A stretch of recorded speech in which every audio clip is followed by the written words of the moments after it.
the Takahe. It is a bent Taubert. You gotta say that right. You gotta not bent over, but bent Taubert design. 3.19 inches on the blade. We have S35 VN steel with a matte DLC Ultra, titanium handle, and a frame lock. All right, so this one should be sweet. Let's go ahead and take a look. Finishing things off strong here. Hello, gonna have my knife, thank you. We got the usuals here, paperwork, wiping cloth, additional hardware, and a sticker. And then, ooh, this one's got some width to it. We got a little pouch right here and then a plastic wrap. This is officially the Takahe. Again, hopefully I'm pronouncing that right. I have been known for butchering names before. We have, I want to say titanium on this one, on the handles. It's got to be, yeah, absolutely. More premium feel. I'm getting pull here from the backspacer. So it's the backspacer steel.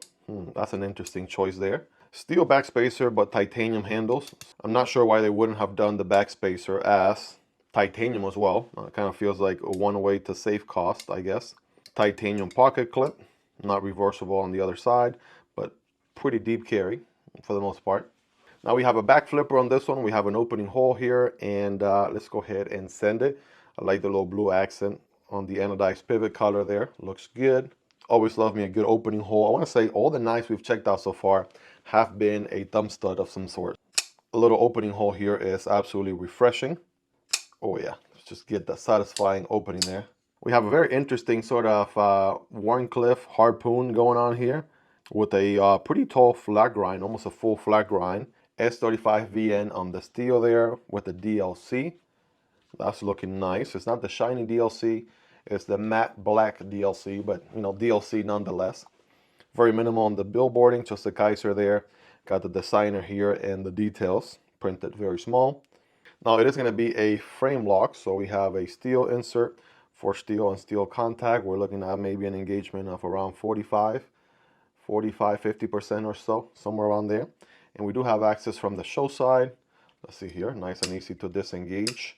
It feels a tad bit sharp here on the actual lock bar for some reason, just maybe because of how thin it is, right? Even though they did a little chamfer on there, that's nice.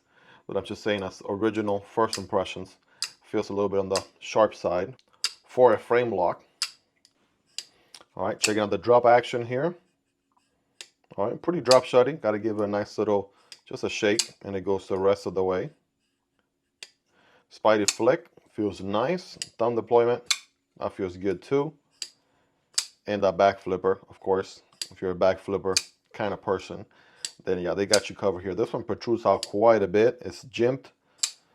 So you got that going. There's even jimping on the opposite side, and that's only because once the blade is open, right, that jimping is part of your blade there for your finger choil. So giving you additional grip on the finger choil area, which is nice to have. Plenty of jimping on the blade here from Florida to California there. Pretty extensive, looking good. I can rest my thumb here behind the harpoon, or I can put my thumb here somewhere further up on the blade, right? All of those feel good. Nice and lock and loaded, ready to go. And as far as goes, we got a full 4-finger grip. Maybe to get a full purchase on the handle. We do have a lanyard solution hole back here. Almost forgot to mention that. And of course, forward choking is where it's at. You get more control of the blade, right? You can get better cuts, more control of your cuts. Very utilitarian blade geometry. You can do draw cuts, utility cuts all day with this bad boy. It's interesting how they did the stress relief cutout both on the inside and outside. I'm sure that we're thinking, well, let's not pick any favorites. Some people like them on the outside, some people like them on the inside. Why not both, right? All the above. The titanium handles are nice and milled on both sides for weight reduction. Most of the weight, I'm sure, is coming from the steel backspacer, which is, again, an interesting decision there. Probably has something to do with balance on the blade. Right, check it out. It's going to be balancing right here, right behind the flipper there on the open position, right where the lock bar is, pretty much. So pretty good balance. Maybe that's the method to the madness there as far as a steel backspacer. The reverse grip, that feels good. If we do a little Friday night gas station fighting grip, that feels nice. Even if you forward choke with the pinky. Why would you do that? I don't know. But call grip is not the most comfortable. That's about the only one there. You get stabbed here with the flipper tab. Now, if they have made this one flipper-less, I wouldn't have minded at all, Because what happens here, and this is just personal preference, by the way, I'm going to nitpick for a second. This does not make or break the knife in any way, shape, or form, but if it were my design, or what my personal preference would have been, is flipperless design on this one, because just because it protrudes out so much, it actually ends up like way lower here. So, I mean, switching over here in between the forward choke position and not, right? You got this sort of weird feeling of this pokey little flipper tab that just sticks out there like a sore thumb. But that's just, again, my personal preference.